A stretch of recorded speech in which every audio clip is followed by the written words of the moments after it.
पुस्तक 8 अध्याय 6 वचन से लेकर 13 तक वचन को हम लोग मनन कर रहे थे। कल हमने शुरू किया था और हमारा सब्जेक्ट है उत्तम वाचा, ए बेटर कवेनेंट, है ना। जो नए नियम की जो वाचा है वो उत्तम वाचा है, और वो उत्तम क्यों है उसके 3 कारण इस अध्याय में दिए गए हैं। और उसका पहला कारण है क्योंकि ये वाचा एक उत्तम महायाजक के द्वारा संचालित की गई है, इसलिए ये उत्तम वाचा है। और उत्तम महायाजक कौन है? प्रभु यीशु मसीह है। 1 वचन और 2 वचन में हमने इस बात को देखा। 3 से लेकर 5 तक वचन को जब हमने पढ़ा तो हमने देखा कि ये उत्तम वाचा इसलिए है क्योंकि ये एक उत्तम स्थान से संचालित की गई है। और वो उत्तम स्थान क्या है? स्वर्गीय स्थान में। हमने देखा प्रभु यीशु मसीह स्वर्गीय स्थानों में उस महामहिम के दाहिनी ओर बैठे हुए हैं।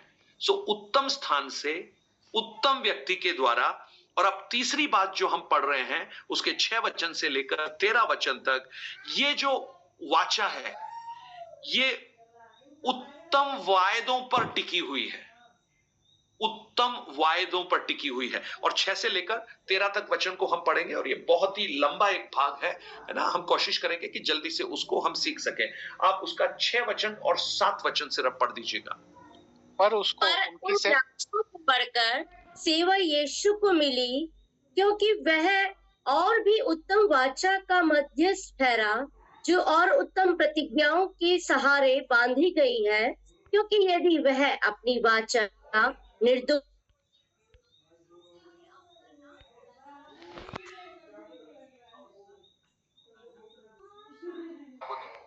और मूसा ने लोगों को दी। आप गलातियों की पुस्तक 3 अध्याय 19 और 20 में एक बार पढ़िएगा। गलातियों उसका 3 अध्याय 19 और 20।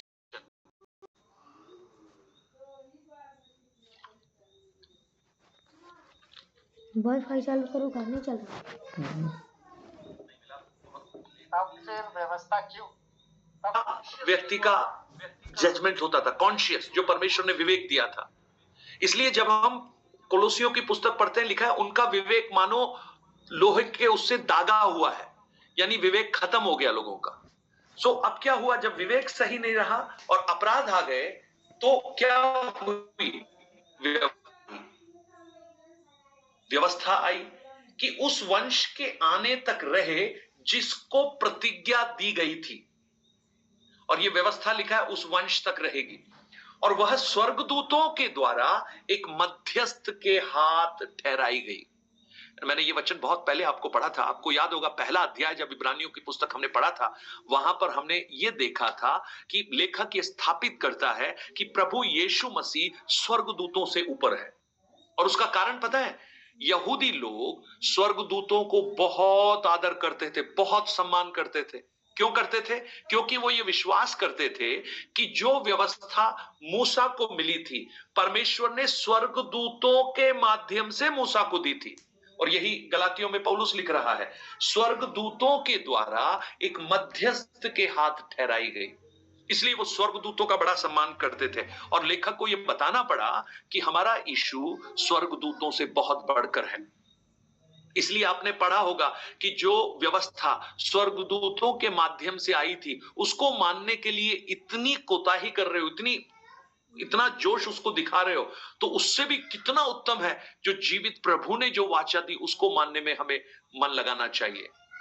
ओके, सो तो जो इज़राइल के जो लोग थे, उस पुरानी वाचा को जब उनको मिली, आपको पता है वो इतने डरे और सहमे हुए थे कि वो परमेश्वर की ओर देखना तक नहीं चाहते थे। वो परमेश्वर से सुनना भी नहीं चाहते थे, उनको डर लगता था। निर्गमन की पुस्तक बुक ऑफ एक्सोडस उसका 20 अध्याय 18 से लेकर 21 तक वचन में हम पढ़ते हैं, और सब लोग गरजने और बिजली और नरसिंगे के शब्द सुनने और धुआं उठते हुए पर्वत को देखते रहे, और देखकर कांप कर दूर खड़े हो गए। ये कब की बात कर रहा हूं मैं? जब वो व्यवस्था मिली थी। 20वें अध्याय में वही हम पढ़ते हैं। लोग डरे हुए हैं, दूर खड़े हुए हैं, और वे मूसा से कहने लगे, तू ही हमसे बात कर तब तो हम सुन सकेंगे, परंतु परमेश्वर हमसे बात ना करे, ऐसा ना हो कि हम मर जाएं। मूसा ने लोगों से कहा, डरो मत, क्योंकि परमेश्वर इस निमित्त आया है कि तुम्हारी परीक्षा करे और उसका भय तुम्हारे मन में बना रहे कि तुम पाप ना करो। और वे लोग तो दूर ही खड़े रहे, परंतु मूसा उस घोर अंधकार के समीप गया जहां परमेश्वर था। अब देखिए, जब व्यवस्था मिली तो लोग क्या कर रहे हैं? डरे हुए, सहमे हुए, उस पहाड़ से भी दूर खड़े हुए हैं और क्या कह रहे हैं? हे मूसा, हम तो नहीं कर पाएंगे, लेकिन आप ही कर लीजिए, आप हमसे बात करो, हम परमेश्वर से बात नहीं करेंगे। यानी पुराना नियम, पुरानी वाचा और वो परमेश्वर एक डरावना परमेश्वर था। लोग उसका भय मानते थे। और मूसा ने देखिए क्या कहा, परमेश्वर तुम्हारी परीक्षा कर रहा है और उसका भय तुम्हारे मन में बना रहे। अब मुझे बताइए, ये लोग परमेश्वर से भय खा रहे हैं या नहीं खा रहे हैं? भय है या नहीं है? भय है। बताइए ना, भय है ना इनके अंदर? अरे तभी तो डर के मारे दूर खड़े हुए हैं। परंतु इसका जो दुखद पहलू पता है क्या है? ये डर ज्यादा समय तक नहीं रहा, ये भय ज्यादा समय तक उनके मन में नहीं रहा। कुछ ही समय के बाद उन्होंने उस परमेश्वर से जितना डर रहे थे, कांप रहे थे, दूर खड़े हुए थे, उसी परमेश्वर की उन आज्ञाओं को जो उसने दी थी, उनकी धज्जियां उड़ा दी इन लोगों ने। डर बहुत था, लेकिन जब डर ज्यादा समय तक नहीं रहा, उन्होंने उस वाचा को तोड़ना शुरू कर दिया। परंतु अब एक नई वाचा को देखिएगा, जब 8:6 में हम पढ़ते हैं, उस नई वाचा के बारे में लिखा है। एक बार आप 6 वचन को पढ़िए। पर उन याजकों से बढ़कर सेवा यीशु को मिली, क्योंकि वह और भी उत्तम वाचा का मध्यस्थ ठहरा, जो और उत्तम प्रतिज्ञाओं के सहारे बांधी गई है। उत्तम वाचा, उत्तम प्रतिज्ञा। अब आप देखिए, एक मीडिएटर, एक मध्यस्थ था मूसा, और अब एक नई वाचा का मध्यस्थ हुआ यीशु मसीह, है ना? पुराने नियम में मूसा वाचा का मध्यस्थ था और नए नियम में प्रभु यीशु मसीह परमेश्वर की उत्तम वाचाओं का मध्यस्थ था, जो उत्तम प्रतिज्ञाओं पर टिकी हुई है। और मध्यस्थ केवल एक ही है। अगर आप 1 तिमुथी उसका 2 अध्याय 5 वचन पढ़ेंगे, वहां पर लिखा है, क्योंकि परमेश्वर एक ही है और परमेश्वर और मनुष्यों के बीच में एक ही बिचौलिया है, अर्थात यीशु जो मनुष्य है। There is only one mediator. So इस संसार का कोई भी प्रीस्ट, इस संसार का कोई भी महायाजक कितने भी बलिदान चढ़ाने के बाद लोगों को पापों से मुक्ति नहीं दिला पाया, परंतु यीशु मसीह ने अपने प्राणों का बलिदान कर कर पूरी मानव जाति को पापों से उद्धार कर दिया। इसीलिए ये जो नई वाचा जो मसीह यीशु ने दी है, वो उत्तम वाचा है, क्योंकि पुरानी वाचा मनुष्यों को पापों से छुटकारा नहीं दिला पाई, परंतु नई वाचा में उन पापों से मुक्ति मिल गई, है ना? तो that's why this is a new covenant, a better covenant. So पुरानी जो वाचा थी वो कार्यों पर आधारित थी, वर्क पर। आपको करना पड़ेगा, आपको ये पालन करना पड़ेगा, आपको ये करना पड़ेगा, आपको ये करना पड़ेगा। लेकिन जो नई वाचा है ना, वो पता है किस पर टिकी है? वो कार्यों पर नहीं टिकी है, वो अनुग्रह पर टिकी है। वाह, कितना खूबसूरत है ना। पुराने नियम में आप याजकों को देखना, वो कितना परिश्रम कर रहे हैं, लोग कितना परिश्रम कर रहे हैं, लोग भाग रहे हैं, बलिदान चढ़ाने के लिए भाग रहे हैं, और एक एक चीजों को पूरा करने के लिए जो मंदिर के रीति रिवाज हैं उसके लिए भाग रहे हैं।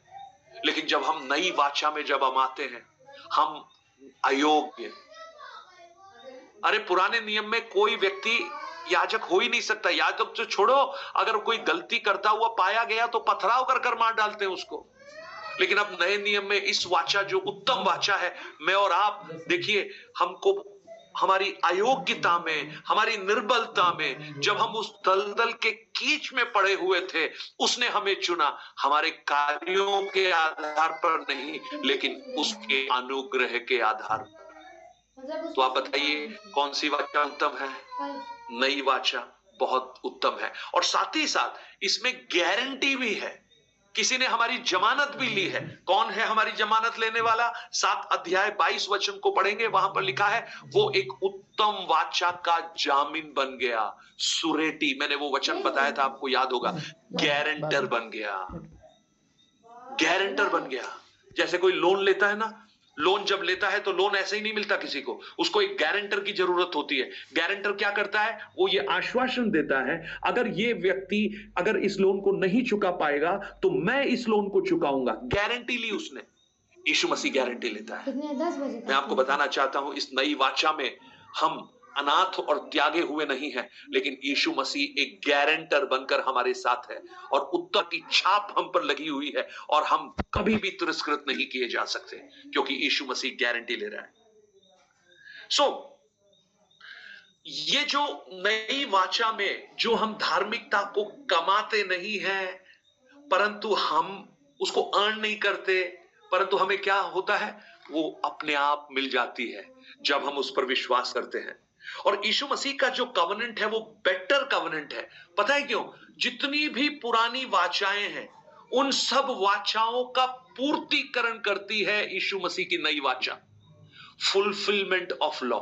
यानी जितने भी कवनेंट थे उन सब कवनेंट को यीशु मसीह की कवनेंट पूर्ति कर देती है। मैं आपको कुछ कवनेंट्स के बारे में बताता हूं, नोट कर लीजिए, बाद में आपको बहुत काम आएगा। इब्रानियों की पुस्तक 13 अध्याय उसका 20 वचन पढ़िएगा एक बार। कुछ वाचाओं को देख लेते हैं हम लोग। 13 का 20। अब शांतिदाता परमेश्वर, हाँ पढ़िए पढ़िए। अब शांतिदाता परमेश्वर जो हमारे प्रभु यीशु को, जो भेड़ों का महान रखवाला है, सनातन वाचा के लहू के गुण से मरे हुए में से जिला कर ले आया। एटर्नल कवनेंट, एटर्नल कवनेंट, सनातन वाचा, यानी परमेश्वर का एक एटर्नल कवनेंट था। किस बात का कवनेंट था? कि उस साल्वेशन के लिए, उस उद्धार के लिए परमेश्वर ने एक एटर्नल कवनेंट बांधा हुआ था। ठीक है, 13 के 20 में हमने पढ़ा। आज उसके बाद, उस कवनेंट के बाद, उस कवनेंट के पूर्तिकरण को आप देखिए, वो पूर्तिकरण कैसा हो रहा है।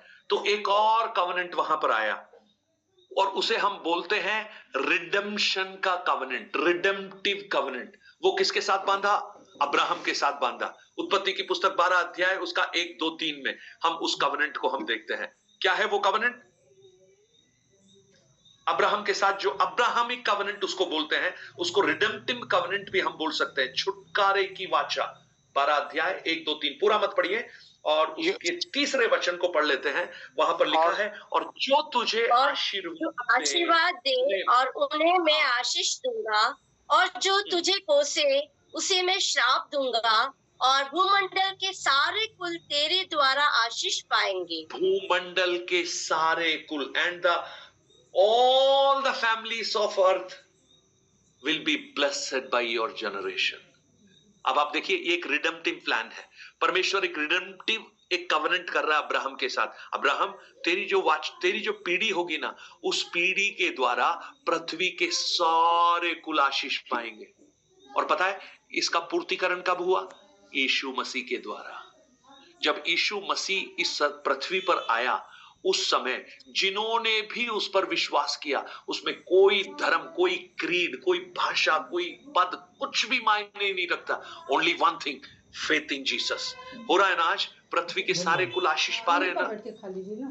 Praise the Lord. मैं आपको कहूं, जब एंड्रयूस, जेम्स, है ना, ये लोग जब उद्धार को नहीं मानेंगे तो परमेश्वर देखो चंपा सोनी को खड़ा कर देगा, परमेश्वर जुगृता को खड़ा कर देगा, परमेश्वर कशिश गोयल को खड़ा कर देगा, परमेश्वर मधु भटनागर को खड़ा कर देगा। प्रियो, परमेश्वर में उसके उस वाचा पर, उस सनातन वाचा के बाद जो अब्राहमिक वाचा है कि यीशु मसीह में पृथ्वी के सारे कुल आशीष पाएंगे, आज हम देख पा रहे हैं और हमारे डीपर रूट में भी हम देख पा रहे हैं कि हर कुल आशीष को पा रहे हैं। अब देखिए उसके बाद एक और कवनेंट उससे आगे बढ़ रहा है। एक और कवनेंट, उसे कहते हैं मोज़ेक कवनेंट। मूसा को जो वायदा, जो वाचा बांधी परमेश्वर ने। पढ़िए निर्गमन की पुस्तक उसका 24 अध्याय, उसके 3 से लेकर 8 तक वचन को जब आप पढ़ेंगे, वहां पर आपको एक और कवनेंट दिखाई देगी। निर्गमन तब मूसा ने हाँ, तब मूसा ने लोगों के पास जाकर यहोवा की सब बातें और सब नियम सुना दिए। तब सब लोग एक स्वर में बोल उठे कि जिसने जितनी बातें यहोवा ने कही है उन सब बातों को हम मानेंगे। तब मूसा ने यहोवा के सब वचन लिख दिए और बिहान को सवेरे उठकर पर्वत के नीचे एक वेदी और इजराइल के 12 गोत्रों के अनुसार 12 खंबे भी बनाए। तब उसने कई इजरायली जवानों को भेजा जिन्होंने यहोवा के लिए होम बलि और बेलों के मेल बलि चढ़ाए। और मूसा ने आधा लहू लेकर कटोरों में रखा और आधा वेदी पर छिड़क दिया।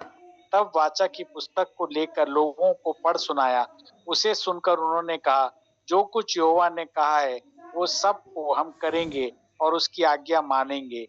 तब मूसा ने लहू को लेकर लोगों पर छिड़क दिया और उनसे कहा, देखो ये उस वाचा का लहू है जिससे यहोवा ने इन सब वचनों पर तुम्हारे साथ बांधी है। तब मूसा, हारून, नादाब, उस वाचा का लहू है, बस उस वाचा का लहू है जिसे यहोवा ने इन सब वचनों के साथ तुम्हारे साथ बांधी है। यानी मूसा के साथ और लोगों के साथ परमेश्वर एक और कवनेंट कर रहा है, और ये भी उसी रिडेम्पशन का प्लान है, उसी छुटकारे का प्लान है। अभी आप देखिए, उसको और जब आगे बढ़ाते हैं तो एक और कवनेंट आती है जिसको हम बोलते हैं डेविडिक कवनेंट, दाऊद की वाचा। दूसरे शामुएल की पुस्तक 7 अध्याय 1 से लेकर 16 तक वचन को अभी पढ़िएगा मत, आप नोट कर लीजिए। डेविडिक कवनेंट ये एक और स्टेप था परमेश्वर का उस उद्धार के उस कार्य को पूर्ति करने के लिए। और दूसरे शामुएल 7 अध्याय उसके 16 वचन को जब पढ़ते हैं, वहां पर लिखा है, वरन तेरा घराना और तेरा राज्य मेरे सामने सदा अटल बने रहेंगे, तेरी गद्दी सदैव बनी रहेगी। अब 1 से लेकर 16 तक वचनों को आप पढ़ लेना बाद में, वहां पर आपको दाऊद के साथ की प्रतिज्ञा वाचा वहां पर दिखाई देगी, है ना। दाऊद के साथ क्या कहा परमेश्वर ने? तेरा राज्य हमेशा बना रहेगा, आज भी बना हुआ है, क्योंकि दाऊद का ही वंश है यीशु मसीह। दाऊद की ठूंठ से एक कली निकली। सो देखिए, वो रिडेम्पटिव जो प्लान है परमेश्वर का वाचाओं के द्वारा पूरा हो रहा है। और जब आगे आते हैं एक और वाचा आती है, और वो है नई वाचा। प्रभु यीशु मसीह वो वाचा बांध रहे हैं। देखिए लूका रचित सुसमाचार उसका 22 अध्याय 14 से लेकर 20 तक वचन को जब आप पढ़ेंगे, वहां पर प्रभु यीशु मसीह अपनी मृत्यु से पहले फसह को सेलिब्रेट कर रहे हैं, अंतिम भोज में है, उस अपर रूम में है। और वहां पर प्रभु यीशु मसीह रोटी और दाखरस लेकर पता है अपने चेलों को देखकर क्या कहते हैं? ये मेरे लहू में नई वाचा है, इट्स ए न्यू कवनेंट।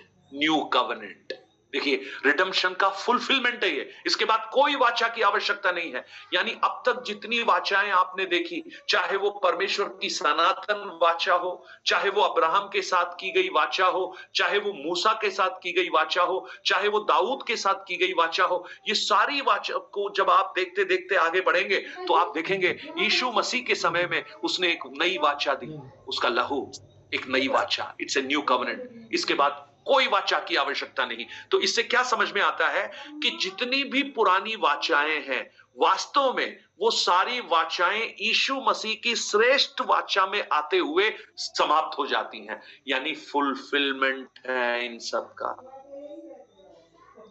आपको पता है ये जो वाचा है, जो कवनेंट है, इसका एक और शब्द है, इसका उसको बोलते हैं टेस्टामेंट। आप जब बोलते हैं ना ओल्ड टेस्टामेंट, न्यू टेस्टामेंट, तो उसमें उसको ऐसे भी पढ़ सकते हैं आप, ओल्ड कवनेंट, न्यू कवनेंट। यानी ये नई वाचा है। ये जो 27 पुस्तकें हैं वो नई वाचा है, 39 पुस्तकें पुरानी वाचा है। अब नई वाचा क्यों आई? क्योंकि पुरानी वाचा कमजोर थी। अगर पुरानी वाचा अच्छी होती, पुरानी वाचा सक्षम होती, तो नई वाचा की आवश्यकता नहीं थी। और यह बात परमेश्वर को मालूम था, और इसलिए परमेश्वर ने यिर्मयाह के द्वारा एक भविष्यवाणी करवाई। अब यिर्मयाह की पुस्तक में जब आप जाएंगे 31 अध्याय में, है ना, कितनी पुरानी बात है, यिर्मयाह 31 अध्याय के आप कुछ वचनों को 31 से लेकर 34 तक वचनों को पढ़ेंगे, वहां पर परमेश्वर कहता है, यहोवा की ये वाणी है, सुन, ऐसे दिन आने वाले हैं जब मैं इस्राएल और यहूदा के घराने से नई वाचा बांधूंगा। इस्राएल में भी लड़ाई चल छिड़ा है। देखिए यिर्मयाह के समय में एक नई वाचा, यानी गॉड नोस, गॉड के प्लान हमारे जैसे नहीं है कि आज कोई और प्लान, कल कोई और प्लान, परसों कोई और plan. He has an eternal plan. तो उसको आरंभ से ही पता है अंत में क्या होने वाला है, तो उसके लिए वो सारे कामों को बराबर करता आता है। और मैं आप इससे एक आत्मिक संदेश में आपको देना चाहता हूं, आज आपके जीवन की चाहे कोई भी परिस्थितियां जिससे आप गुजर रहे हैं, आप विश्वास कीजिए परमेश्वर को उसका अंत मालूम है, अच्छी तरह मालूम है। और आज वो जो कुछ भी कर रहा है वो आपकी भलाई के लिए कर रहा है, लेकिन आपको आज वो दिखाई नहीं देता और आप उसके बारे में चिंतित रहते हैं। लेकिन जब ये दिन गुजर जाएंगे तो आप इन्हीं दिनों के बारे में कहेंगे, वाह, परमेश्वर ने हमारे लिए कितना उत्तम योजना बनाया था।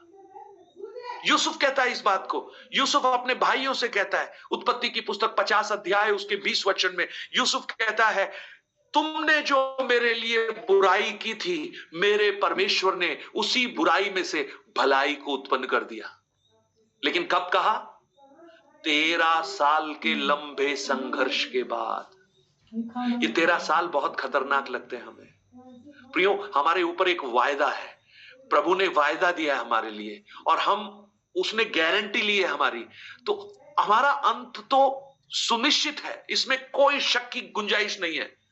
और ये आपको आश्वस्त करना पड़ेगा, इस बात के लिए आपको आश्वस्त होना पड़ेगा। जैसे पौलुस था, पौलुस क्या कहता है? मेरे लिए जीवित रहना मसीह है और मर जाना क्या है? घाटा है, लाभ। आप मुझे बताइए, कोई व्यक्ति मरने के लिए लाभ बोल सकता है क्या? मरने के लिए जरा सा बुखार होते ही प्रार्थना करना, हमको बहुत खतरनाक बीमारी है, हम कितना परेशान हो जाते हैं। प्रार्थना करना चाहिए, ये सब अच्छी बात है, लेकिन क्या आप इसको एक परमेश्वरीय दृष्टिकोण से देख सकते हो? क्या आप ये सोच सकते हो, ठीक है, मेरा ये जो शरीर है इसको खत्म तो होना ही है, अब उसके कारण कुछ भी हो सकते हैं, बीमारी हो सकती है, एक्सीडेंट हो सकता है, हार्ट अटैक हो सकता है, स्ट्रोक हो सकता है, कोई आके मार सकता है, कहीं भी कुछ भी हो सकता है। लेकिन क्या हम इस बात से आश्वस्त हैं कि हमारा जो अनंतता है उसमें कोई हमें शक नहीं? और इसलिए पौलुस कहता है, जी तो चाहता है कूच करके मैं मसीह से जा मिलूं। अरे मेरी इच्छा तो ये हो रही है, जैसे हम लोग बोलते हैं ना, मेरी बड़ी इच्छा है एक बार मैं यरूशलेम चला जाऊं। पौलुस कहता है मेरी बड़ी इच्छा है मैं यीशु के पास चला जाऊं। अरे भैया, यीशु के पास जाना है तो यहां से छोड़ना पड़ेगा। यरूशलेम जाके तो वापस भी आ सकते हैं, है ना, लेकिन यीशु के पास जाना है तो यहां से छोड़ना पड़ेगा। लेकिन उसमें भी उसको खुशी है। वो कहता मुझे पता है कि वो जगह अच्छी है। और पता है हम क्यों परेशान है, मरने से क्यों डरते हैं? क्योंकि हमको पता ही नहीं है वो जगह अच्छी है कि बुरी है, हमने सीखा ही नहीं है। और इसलिए हम इब्रानियों की पुस्तक सीख रहे हैं, इसलिए हम उस उत्तम वाचा को सीख रहे हैं, इसलिए हम उत्तम उस मंदिर के बारे में सीख रहे हैं, उत्तम सैक्रिफाइस के बारे में सीख रहे हैं, और उन बातों को सीखने की कोशिश कर रहे हैं जिनका समझना कठिन है। कितनी उत्तम वाचा उसने हमारे लिए दी है। अब आप देखिएगा, यहूदियों को जो पुरानी वाचा दी गई थी वो एक फ्यूचर रिस्टोरेशन का एक भविष्यवाणी था, भविष्य की एक भविष्यवाणी। और यिर्मयाह ने जब ये भविष्यवाणी की तो पता है कैसी परिस्थिति चल रही थी? बहुत बुरी हालात थे। इजराइल ऐतिहासिक दृष्टि से देखें तो बेबीलोन की गुलामी के बिल्कुल कगार पर खड़ा हुआ था। इजराइल एज ए नेशन ही खत्म हो जाएगा थोड़े समय के बाद। लेकिन उस समय यिर्मयाह क्या बोल रहा है? एक नई वाचा बांधूंगा, मैं इजराइल के घराने से बांधूंगा, और वो यह है कि मैं अपनी व्यवस्था उनके मन में समवाऊंगा और उनके हृदय पर लिखूंगा। मैं उनका परमेश्वर ठहरूंगा और वो मेरी प्रजा ठहरेंगे। देखो, और 34 वचन में, और फिर उन्हें ये न कहना पड़ेगा कि यहोवा को जानो, क्योंकि यहोवा की ये वाणी है कि छोटों से लेकर बड़ों तक सबके सब मेरा ज्ञान रखेंगे, क्योंकि मैं उनका अधर्म क्षमा करूंगा और उनका पाप फिर स्मरण न करूंगा। ये एक फ्यूचर वाचा है, भविष्यवाणी है ये। और पता है ये भविष्यवाणी यीशु मसीह में पूरी हो रही है। और आज आप देखिए, आज आज परमेश्वर का ज्ञान इस पृथ्वी पर फैल रहा है। आपको पता है जब यीशु मसीह आए थे तो यीशु मसीह के आने से पहले पृथ्वी जो है वहां यहां का ज्योग्राफिकल कल्चर देखें, पॉलिटिकल कल्चर देखें, वो यीशु के स्वागत के लिए पूरी तौर से तैयार था। रोमन एम्परर ने इतनी अच्छी सड़कें बनाई थी कि लोग ट्रैवल कर सकते थे एक दूसरे से दूसरी जगह। धर्म की स्वतंत्रता उस समय थी, यानी सब कुछ फेवरेबल था और यीशु मसीह वहां पर आया। और आज आप देखिए, आज हम 21वीं सदी में हैं, 2024 में बैठे हैं। आपको पता है आज पूरा विश्व एक मुट्ठी के अंदर समाया हुआ है। एक मैसेज आप करते हो वो हजारों के पास पहुंच सकता है। और आज कितने ऐसे लाखों लोग होंगे, मैं कहूं उसकी गिनती अभी हम नहीं कर सकते, लेकिन प्रकाशित वाक्य में लेखक कहता है, यूहन्ना कहता है, मैंने एक बड़ी भीड़ को देखा जिसकी गिनती नहीं हो सकती। वो हो सकता है कभी कोई चर्च में नहीं गए हो सकता है वो कभी कोई पास्टर उनके पास में नहीं गया हो सकता है वो अरब कंट्री में बैठी हुई, बुरके के पीछे बैठी हुई कोई महिला हो जो अपने रसोई घर के अंदर छुपकर किसी की टेस्टमनी देखकर, किसी के वचन को सुनकर उद्धार पाकर यीशु को अपना जीवन दे चुकी हो। प्रियो, एक वायदा, एक प्रोफेसी यिर्मयाह ने की कि अंत के दिनों में छोटे से लेकर बड़ों तक सब मेरा ज्ञान रखेंगे। मैं कहूं समय अभी है। आज वचन फैल रहा है। कलीसियाओं को बंद कर दीजिए, कोई बात नहीं, वचन को रोक नहीं सकते। वचन तो बढ़ता जाएगा, वचन फैलता जाएगा। सो देखिए, ये जो वाचा थी परमेश्वर ने यहूदियों को दी थी एक फ्यूचर के लिए, और वो वास्तव में वो फ्यूचर हम हैं और वो भविष्य हम हैं। वो भविष्य हम बन गए। और पौलुस को जब आप देखेंगे तो पौलुस ने वो जो नई वाचा जो थी ना, जो पौलुस जब उस वाचा को देखता है तो उसने वो कलीसिया के सामने रख दी। आप पहला कुरिन्थी 11 अध्याय जब पढ़ते हैं ना, प्रभु भोज के समय में पढ़ते हैं, वहां पर पौलुस क्या कहता है? इसी बात को तो कहता है पौलुस। 11 अध्याय उसके 23 वचन से लेकर 27 तक वचन को जब पढ़ते हैं, पौलुस कहता है, ये बात मुझे प्रभु से पहुंची कि मैंने तुम्हें भी पहुंचा दी कि जिस रात प्रभु यीशु पकड़वाया गया उसने क्या किया? उसी बातों को उसने कलीसिया में रखी, यानी चर्च। यानी मैं ये कहने की कोशिश कर रहा हूं कि आज जो यहूदियों को जो पुरानी वाचा परमेश्वर ने दी थी, जो इजराइल के लिए वाचा थी, लेकिन आज इस नई वाचा में हम जो कलीसिया हैं उस वाचा के अधिकारी बन गए हैं। अगर मैं इसको दूसरी तरह से कहूं तो आज आप ये कह सकते हैं, आज का जो चर्च है ना, आज की जो कलीसिया है वो आत्मिक इजराइल है। आज का चर्च स्पिरिचुअल इजराइल है। आप समझ पा रहे हैं? आप वास्तव में किसको दी गई ये प्रॉमिस? अब्राहम को दिया गया था ना। सब्जी डालो। अब्राहम को वायदा किया, उसके संतानों के लिए वायदा किया। और अब्राहम का जो संतान है वो कौन थे? कौन थे अब्राहम के संतान? इसहाक। इसहाक तो है, लेकिन हम हैं। कैसे हैं हम? मेरे साथ आइए, गलातियों की पुस्तक 3 अध्याय। आप 3 अध्याय का 14 से लेकर 29 तक वचन लिख लीजिए, लेकिन हम पूरा नहीं पढ़ेंगे, कुछ वचनों को मैं आपके लिए पढ़ूंगा। 3 अध्याय उसका 14 वचन में पढ़ रहा हूं आपके लिए। यह इसलिए हुआ कि इब्राहिम की आशीष मसीह यीशु में अन्य जातियों तक पहुंचे और हम विश्वास के द्वारा उस आत्मा को प्राप्त करें जिसकी प्रतिज्ञा हुई है। देखिए, ये वायदा तो किसको था? अब्राहम की संतान को था, है ना? लेकिन अब यहां क्या लिखा है? इब्राहिम की आशीष यीशु में अन्य जातियों तक। 16 वचन, निदान प्रतिज्ञाएं अब्राहम को और उसके वंश को दी गई थी। यह नहीं कहता कि वंशों को, जैसे बहुतों के विषय में कहा है, पर जैसा एक के विषय में कि तेरे वंश को। और वो कौन है? वो मसीह है।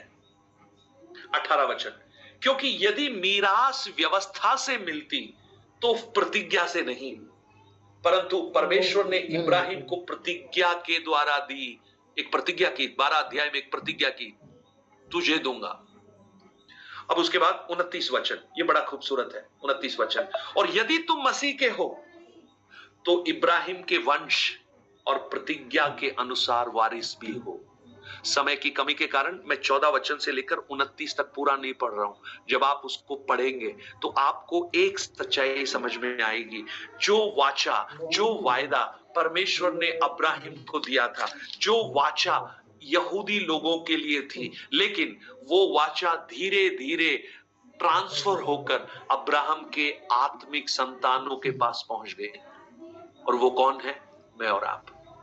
क्योंकि अब्राहम हमारा पिता रहा। कैसे? विश्वास में। अब्राहम ने विश्वास किया, इसलिए वो हमारा पिता बन गया। और क्योंकि विश्वास उस प्रभु यीशु पर, हम उसकी सन बन जाते हैं। तो एक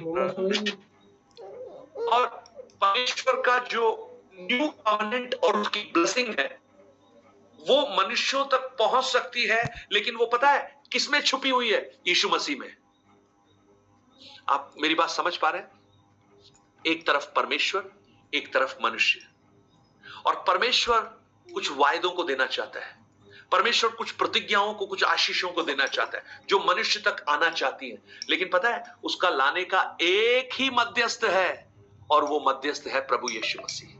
और जब एक व्यक्ति उस मध्यस्थ के पास आ जाता है तो समझ लीजिए उस परमेश्वर की जो ब्लेसिंग है, जो प्रॉमिसेस हैं, उस यीशु मसीह के द्वारा होते हुए उस व्यक्ति तक पहुंच जाती है, चाहे वो व्यक्ति कोई भी क्यों ना हो। अब आप देखिएगा, जब यीशु मसीह ने अपनी सेवकाई को शुरू किया ना, तो देखिए किस तरह से ट्रांजिशन हुआ, कैसे ये बदलाव हुआ। जब प्रभु यीशु मसीह ने, मत्ती 15 अध्याय निकाल लीजिए, मत्ती 15 अध्याय, जब यीशु मसीह ने अपनी मिनिस्ट्री को जब शुरू किया तो पता है वो कहां गए? 24 वचन पढ़िए, मत्ती 15 उसका 24 वचन, जल्दी से। उसने उत्तर दिया कि इजराइल के घराने की कोई भेड़ों को छोड़ मैं किसी के पास नहीं भेजा गया। मैं कहीं नहीं जाऊंगा, मेरा एक ही काम है, मैं इजराइल में ही रहूंगा, मैं इजराइलियों के लिए ही काम करूंगा। देखिए यीशु मसीह इजराइलियों के लिए आए।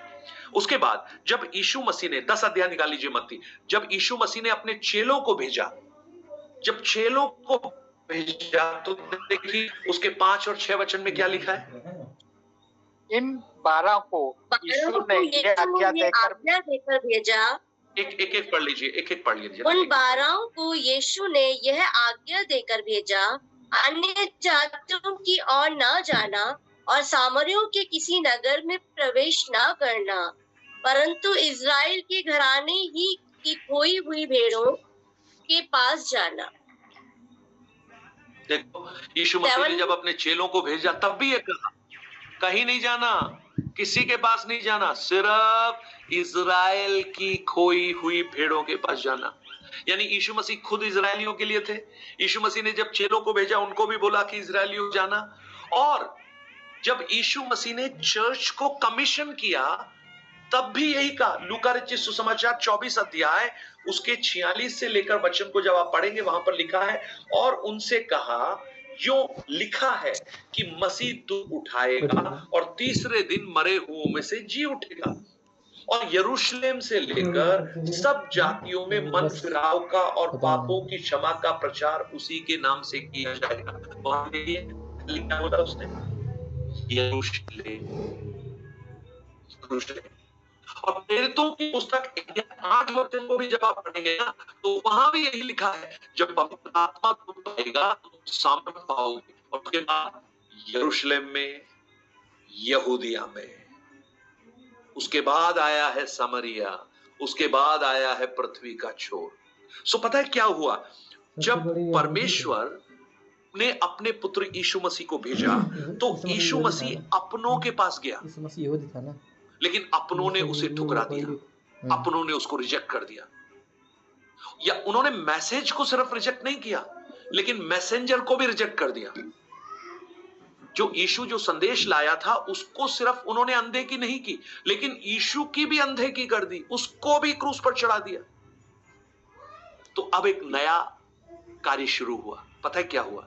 जब आप प्रेरितों की पुस्तक 1 से लेकर 7 तक अध्याय को पढ़ेंगे आपको यरूशलेम और यहूदिया ही दिखाई देंगे। सुसमाचार जो गॉस्पल है वो यरूशलेम में और यहूदिया। ये यरूशलेम और यहूदिया दोनों अलग अलग इसलिए बोला जाता है, इन दोनों को अगर ज्वाइन कर देंगे तो वो इजराइल है। सिर्फ वहीं था और कहीं नहीं गया। लेकिन 7वें अध्याय में जब स्तेफानुस का मृत्यु हुआ तो सुसमाचार ने एक नया मोड़ धारण किया, एक नई यात्रा शुरू की। इतिहास में पहली बार सुसमाचार यरूशलेम और यहूदिया से बाहर निकलकर समरिया में पहुंचा। यीशु ने क्या कहा था? समरिया में बिल्कुल नहीं जाना, लेकिन अब सुसमाचार समरिया में पहुंचा। 8वां अध्याय जब आप पढ़ोगे, फिलिप्पुस प्रचार करते हुए समरिया में पहुंच गया और उसने वहां पर मसीह का वचन सुनाया। और उसके बाद 8 अध्याय के बाद 9वां अध्याय एक बहुत बड़े परिवर्तन का अध्याय माना जाता है, जहां पर पतरस को बड़ा कन्विंस करना पड़ा परमेश्वर को। एक दर्शन दिखाकर, एक स्वर्ग से एक बर्तन दिखाया, एक लटकता हुआ, बहुत सारे जानवर उसमें थे और परमेश्वर ने कहा इसे खा ले। उसने कहा मैं नहीं खाऊंगा क्योंकि इसमें बहुत से अशुद्ध वस्तुएं हैं। और उसने कहा कि कोई अशुद्ध नहीं है। और 10वां अध्याय एक नया इतिहास जुड़ा। पता है क्या है? कोर्नेलियुस ने विश्वास किया, अन्य जाति ने विश्वास किया। तो आप देखिए सुसमाचार का ट्रैवल यहूदियों के पास सिर्फ, लेकिन जब यहूदियों ने विश्वास नहीं किया तो वो धीरे धीरे आगे बढ़ता हुआ अन्य जातियों तक पहुंच गया। प्रियो, अगर यीशु मसीह नहीं होता, अगर ये नई वाचा नहीं होती, मैं और आप कभी भी उद्धार पाने के हकदार नहीं थे। हम उसी व्यवस्था के अंदर मर जाते। लेकिन एक उत्तम वाचा प्रभु ने हमें दी, एक नई वाचा प्रभु ने हमें दी, जिससे हमारे अंदर एक नया आशा का संचार हुआ कि अब हम मरेंगे नहीं, हम युगान युग जीवित रहेंगे। Wow, what a beautiful covenant. क्या इस कवनेंट को छोड़ के कहीं और जाने की आवश्यकता है? हमारा एक उत्तम महायाजक है जो हमारे लिए मध्यस्थता कर रहा है। हमारे पास एक उत्तम वाचा है, जो वाचा किसी मनुष्य के द्वारा स्थापित की हुई नहीं है, लेकिन स्वयं परमेश्वर ने स्थापित की है। और उसमें यीशु मसीह ने अपनी गारंटी दी है। आप मुझे बताइए, पौलुस इसलिए तो बड़े दुख के साथ गलातियों के विश्वासियों को पता है क्या कहता है? हे निर्बुद्धि गलातियों, किसने तुम्हारा मन मोह लिया कि तुमने आत्मा में शुरू किया और अब शरीर में खत्म कर रहे हो। मैं आपको प्रोत्साहन देना चाहता हूं, प्रियो, जिस विश्वास को आपने थामा है उसको जीवन के अंत तक पकड़े रहिए।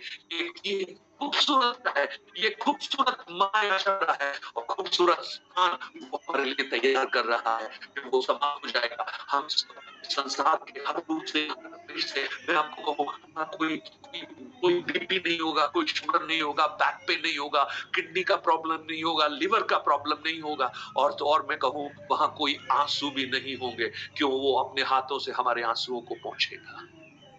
हाँ, यहाँ पर कुछ प्रॉब्लम है, यहाँ पर कुछ समस्याएं हैं। अगर मैं अपने बारे में कहूँ, मनुष्य की आयु 70 या 80 वर्ष बाइबल कहती है। मेरी 50 हो गई, अब ज्यादा से ज्यादा 20 या 30, उसकी भी गारंटी नहीं है। 20-50 तो निकल गए, यहाँ तक परमेश्वर लेकर आया, अब आगे भी निकल जाएगा। और अगर ना भी निकले तो मुझे इस बात का भरोसा है, जिस पर मैंने विश्वास किया है वो मुझे रास्ते में छोड़ने वाला नहीं है, वो मुझे दूसरे किनारे पर पहुंचाएगा।